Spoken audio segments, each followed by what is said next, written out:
Next week is the 48-hour film project for 2025. If you have no idea what that is, it's a global competition where teams from all over the world come together to create a film from start to finish in 48 hours. Now, obviously, throughout the year, there are 48-hour film festivals all over the place. This one specifically is called the 48-hour film project. You can look it up, see if your city is a part of it. If it's something you've never done before, then it's just such a fun, chaotic, crazy test of all of your skills and sometimes friendships. But man, it is something I look forward to every single year. And I feel like I've been doing it long enough where I wanted to put together this video of kind of 5 tips of ways to survive and thrive a 48-hour film festival. And later in one of the tips, I'm going to actually give away our entire strategy, our kind of template of how we break down those 48 hours to the point where we win multiple awards every single year. We've won second place overall, best acting, best cinematography, best sound design, best editing,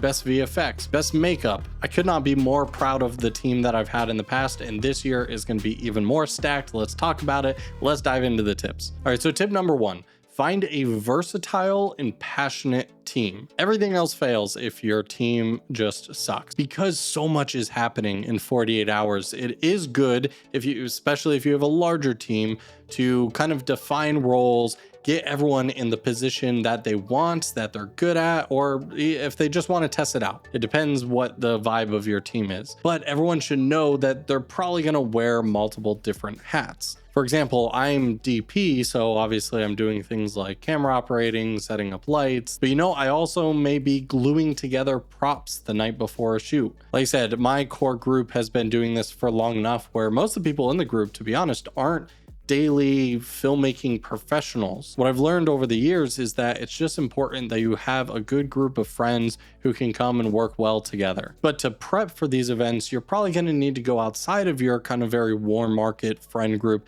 to find actors, talent. If you don't know where to begin, for talent, I definitely suggest looking on Backstage. This is a great place to find talent and explain to people that 48s, you're not really supposed to have a budget for these things. You're kind of supposed to be pretty resourceful. Usually what we do is if someone is kind of far away, we offer to pay their gas money. Obviously, crafty is incredibly important. Everyone throw in, 15, 20 bucks for pizza and drinks and snacks and stuff. So pay your talent with food and maybe some gas money. For production help, Instagram, you're always going to find people, camera operators, gaffers, sound editors, all that stuff you can find in your local cities through social media. Number 2, pick a location that's going to do a lot for you. Locations, honestly, have been such a big make or break for us in years past. A couple of years ago, we could not lock in really a good location whatsoever. So we ended up using the basement of one of the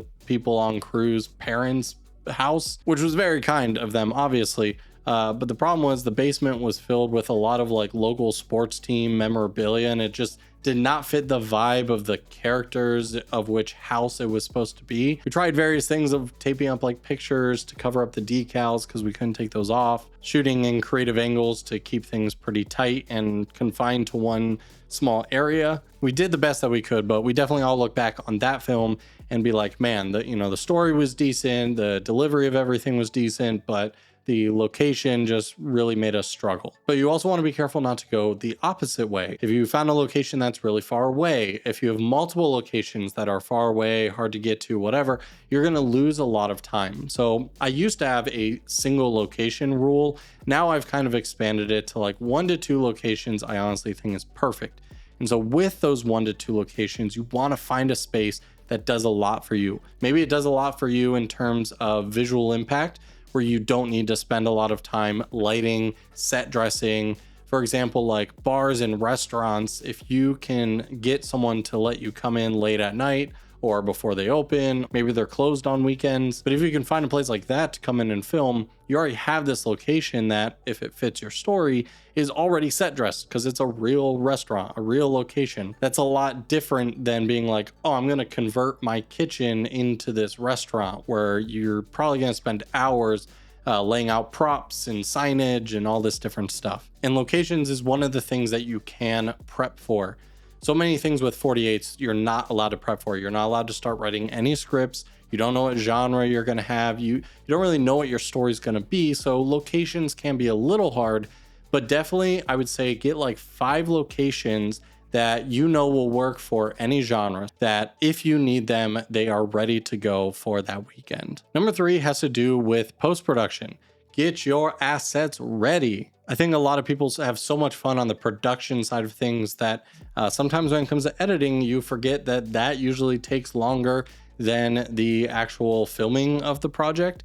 And so you want to have your best editing foot forward by having all of your assets ready to go. Set up the projects, whatever your editor you're using. You got to read the rules when it comes to things like music, stock photo and video. This year they're introducing, a lot of like AI rules of what you can and can't use. But for me, this is a great opportunity to talk about today's sponsor, which is Motion VFX. Motion VFX has been my favorite asset maker for so many years. Started out on Final Cut. They've since moved to Premiere Pro and of course, DaVinci Resolve. I have a huge catalog of titles, transitions, effects. They're the best in the industry by far, and that's all thanks to their M installer tool. Motion VFX works so tightly with all the different editors. They create the most beautifully designed and modern asset packs that I've ever seen, but they're also so well optimized and not going to slow down your project at all, which again in a 48 is incredibly crucial. And actually, depending on when this video goes live, around the 23rd to August 4th,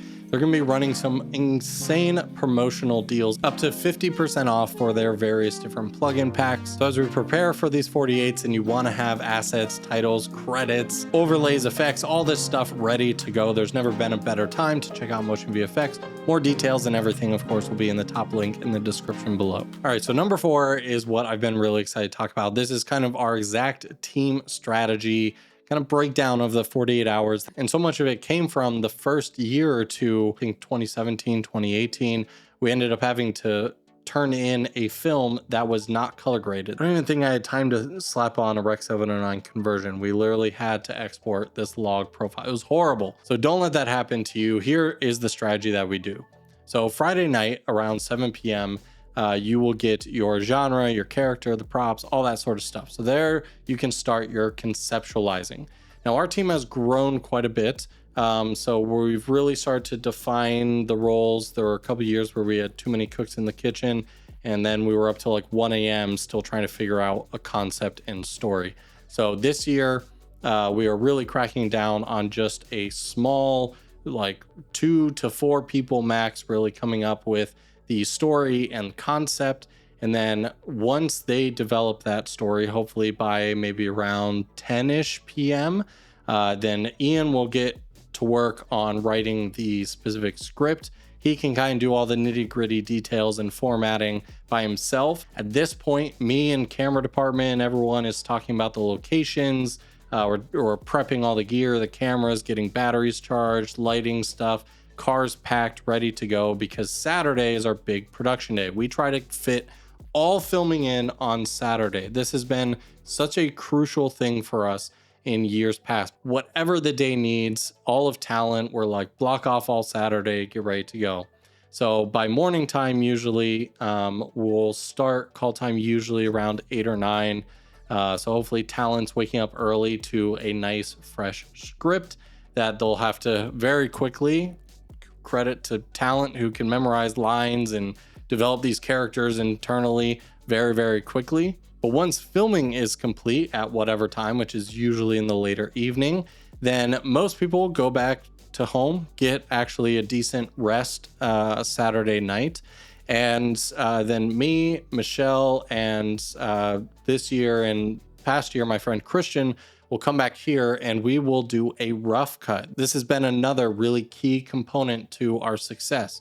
Is Saturday night we stay up as late as we need to complete a rough cut as good as we can. Get all your selects pulled out, lay down a whole track, get the relative pacing, maybe even find some tracks that fit the mood. Get as solid of a rough cut as you can, either by yourself or with someone who is assistant editing with you. And then all day is literally just finessing scores, sound design, color grading. This year, we're having a really big crew thanks to some extra people coming who I can't wait to show you who's coming, because you've seen their faces a bunch. But anyway, that's going to be a video for a couple weeks from now. So this year we may do some extra filming on Sunday because we can still have someone here editing while we can do some Blackmagic camera to cloud where, you know, we send over footage. So hopefully that doesn't bite us in the butt this year. You may be thinking like, really all Sunday is just spent refining the edit, but trust me, you will level up your editing so much if you give yourself that time.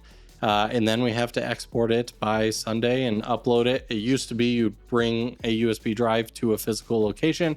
Now you just upload it. So we upload it by 7 p.m. Do it a couple minutes early because, you know, export times, Wi-Fi, you don't want that to be the reason your past 48 hours was just wasted because like Wi-Fi went out 5 minutes before and now you can't upload on the right time. So hopefully that strategy is interesting. Mold it and mend it to whatever you see fit, but that has been a great workflow for us for the past handful of years. And finally, number 5, define what this project means to everyone, because you all want to make sure you're on the same page when it comes to what is the goal of this project. Because over the years, it's changed for myself personally, and thankfully us as a group, it's kind of all molded in a similar direction. But if this is like your first year, the goal should be have fun, hang out with your friends, make a fun film. But if you're like an experienced DP, working on whatever, and you just create this hodgepodge group of friends who aren't in the film industry, and then you come in guns a-blazing and being like, we're gonna win, we're gonna do this, we gotta do that, we gotta do that,